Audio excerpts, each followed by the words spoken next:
Good morning everyone, welcome back to my channel to a new vlog. আশা করি তোমরা সবাই খুব ভালো আছো আর আমিও খুব ভালো আছি। আজ বুধবার, আজ সকাল থেকে ঘুম থেকে উঠেই কাজের প্রেশারটা প্রচুর। রান্নাবাড়ি সংসারের সব কাজ আজকে নিজে হাতেই সারতে হবে। যাই হোক, এই সব চিন্তা করে তো কোনো লাভ নেই। একদিকে বসিয়ে দিয়েছি চা। এবার আস্তে আস্তে সবাই ঘুম থেকে উঠলে সবাই মিলে একসাথে বসে শীতের সকালের এই চাটা উপভোগ করে নিই, বুঝলে? শীতের চা তোমরা কারা কারা পছন্দ করো কমেন্ট সেকশনে জানিও। আজকে শিপ্রা আসবে না, আর শিপ্রা যেহেতু আসবে না তাই রান্নাবাড়ি করতে হবে। আজকে অনেকদিন পর রান্নাবাড়ি করব, দেখি রান্নাবাড়ি মনে আছে নাকি ভুলে গেছি। তো এদিকে মায়েরও রাত্রের থেকে একটু শরীরটা খারাপ, তো যেহেতু শরীর খারাপ তাই লাইট রান্নাবাড়ি হবে। এবার মাছ তো বাজার থেকে আসবে, আর ডাল ঠাল বসাবো, চট করে রান্নাটা বসিয়ে দিই, ঠিক আছে? তো এদিকে চা তো হয়ে গেছে, সবাই মিলে খাবো। তার আগে প্রথম কাজ ছাদে, ছাদ তো খোলাই রয়েছে। যা, ছাদে আমি না গেলে হবে না, মানে এরা যে নিজেরা গিয়ে ছাদে ঘুরবে তা হবে না, কাউকে সাথে লাগবে। কি মারাত্মক কন্ডিশন ভাবো তো। যাও, ঘোরো ঘোরো ঘোরো ঘোরো, নিজেরা ঘোরো। আজকে আরেকজন এখন যাচ্ছে বাজার করতে, মানে ভোর 5টার থেকে শুনছি বাজারে যাবে। কি মাছ আনবো তো দেখা যাক এবারে কি মাছ নিয়ে আসে। ভালো দেখে মাছ নিয়ে এসো। এখন ঠিক আছে শরীর আগের থেকে?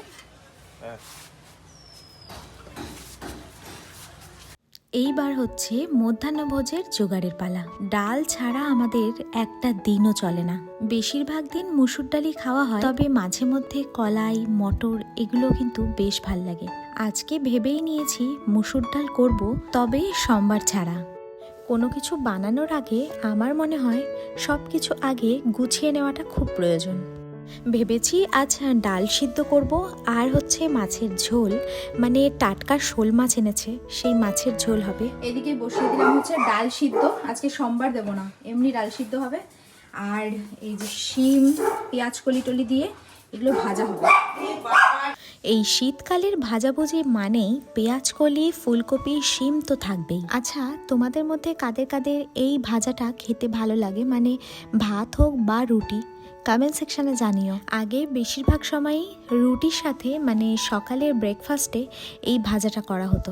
মাঝে মধ্যে আমার মনে হয় যে হেল্পিং হ্যান্ড না আসলেই বোধহয় একটু বেশি ভালো হয়, কারণ নিজে হাতে কেটে কুটে রান্নাবাড়ি করে সেই খাবার আবার সবাইকে পরিবেশন করতেও কিন্তু একটা বেশ আনন্দ আছে। এখন তো বাজারে নতুন আলু উঠে গেছে, আর এই ছোট ছোট নতুন আলুর যে কি স্বাদ, মানে সেটা কড়াইশুঁটি দিয়ে আলুর দমে আর ভাজাতেই হোক না কেন অসাধারণ লাগে। রুটির সাথে হলে কালো জিরে ফোড়নটা দিতাম না, যেহেতু ভাতের সাথে খাওয়া তাই একটু কালো জিরে ফোড়ন দিলাম। আচ্ছা, কোনো কিছু রান্নার সময় এই তেলের মধ্যে আগে কোনো একটা মশলা ফোড়ন, এই কথাটাকে মাঝে মধ্যে আমি সোমবারও বলে থাকি। অনেকেই আমাকে আগে দেখেছি জিজ্ঞেস করেছো যে সোমবারটা কি। সোমবারটা অ্যাকচুয়ালি ফোড়ন। যাই হোক, তোমাদের সাথে কথা বলতে বলতে মাছ তো ধোয়া হয়েই গেছে, এবার মাছে নুন হলুদ মাখানোর পালা। থেকে মোটামুটি বেশিরভাগ রান্নাই কমপ্লিট।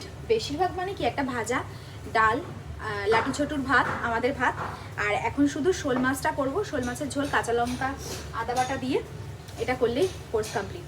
ঝটপটি হয়ে গেছে আজকে, তাড়াতাড়ি।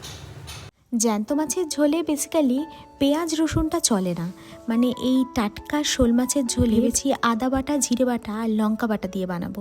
আচ্ছা, তোমরা কারা কারা কেমন ভাবে এই শোল মাছের ঝোল বানাও কমেন্ট সেকশনে জানিও তো। তবে তোমাদের প্রত্যেকেরই এই কড়াইটা দেখে মনের মধ্যে অনেক প্রশ্ন হতেই পারে। সত্যি কথা বলতে গেলে এই কড়াইটা আমার বিয়েতে পাওয়া, আর একটা স্মৃতি তো এর মধ্যে আছেই। হাজার একটা ভালো কড়াই থাকলেও এটাকে আমি কোনো রকমেই সরাতে পারছি না। ওইদিকে স্নান, পুজো টুজো সব কমপ্লিট হয়ে গেছে, তার মাঝখানে আবার একটু কচুরি খাওয়া হয়েছে। এই সামনে যে দোকানটা রয়েছে, এই দোকান থেকে কচুরি নিয়ে এসে খেয়েছি। ভাবলাম যে খাবো না, কিন্তু মনে হলো যে না খাই। এই খাবো না করতে করতে প্রায় 1টা বেজে গেছে আজকে ব্রেকফাস্ট করতে। কর্ম সেরে আবার আমি চলে এসেছিলাম দোকানে। ভাবলাম যে দোকানটা খোলা, তাহলে একসাথেই বাড়ি আসি। তো ঠিক তাই, আবার ভয়ও লাগছিল যে একদিক দিয়ে যদি বাইকে করে চলে আসে, তারপর আমার আবার সেই হেঁটে অতটা গিয়ে আবার ফের রিটার্ন করতে হবে ওই হেঁটে। তো না, দোকানটা বন্ধ হয়েছে, আর তিনিও ছিলেন, তাই আমরা এখন দুজনে মিলে একটু এদিক ওদিক হয়ে বাড়ি যাব।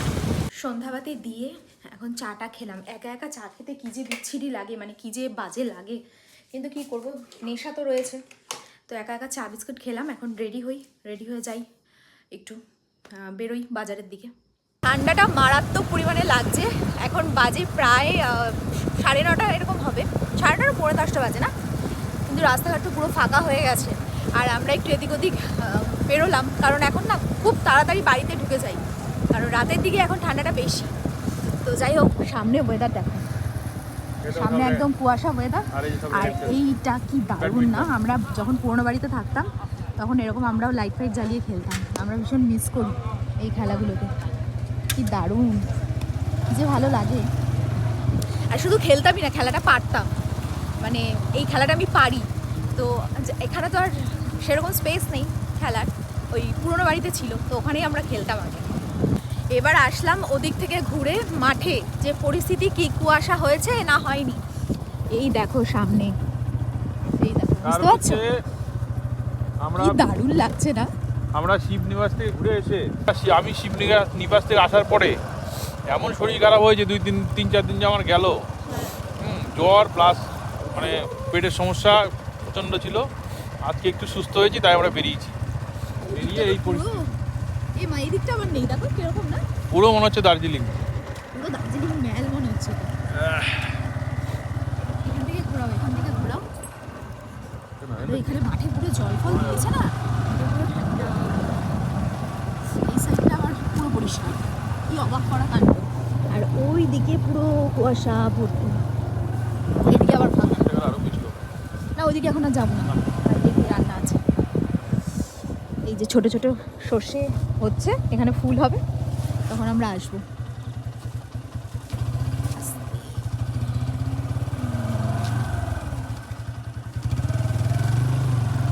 আর কদিন পরে এখানে এই সময় কুয়াশা ঘুরে যাবে, তাই না বলো? একদম তাই। কি ঠান্ডা, কুয়াশা বেশি থাকলে কিন্তু ঠান্ডা কম থাকে। কুয়াশা আমরা এখন হচ্ছে ঠান্ডার অভ্যাসটা করছি ঘুরে ঘুরে।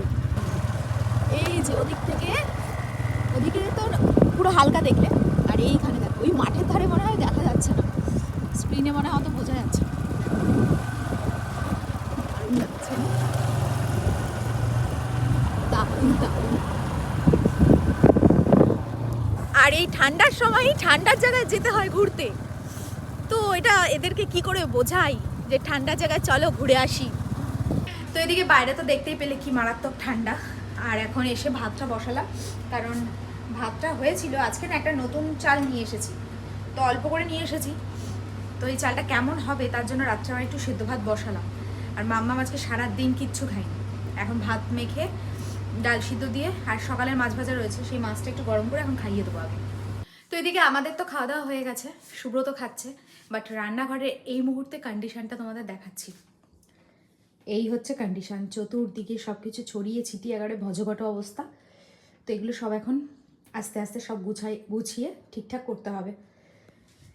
তার জন্য যে মনে কত সাহসের দরকার, মানে সাহস না সরি, কত শক্তির দরকার। মানে জানলা দিয়েও মানে কি বলবো, ভরপুর ঠান্ডা হাওয়া আসছে, হাত ফাত পুরো ঠান্ডা বরফের মতন।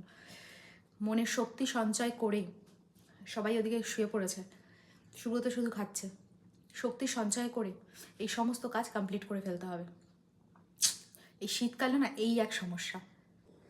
তো এই হচ্ছে এখনের কন্ডিশন, পুরো একদম সব কিছু পরিষ্কার টরিষ্কার করে একদম মুছে টুছে রাখলাম, যাতে কালকে সকালবেলা উঠে, মানে প্রত্যেক দিনই আমি এটা করি, সকালবেলা উঠে পরিষ্কার করাটা ইম্পসিবল, মানে এঁটো ফেটো সব আবার সকালে পরিষ্কার করাটা একেবারেই ইম্পসিবল।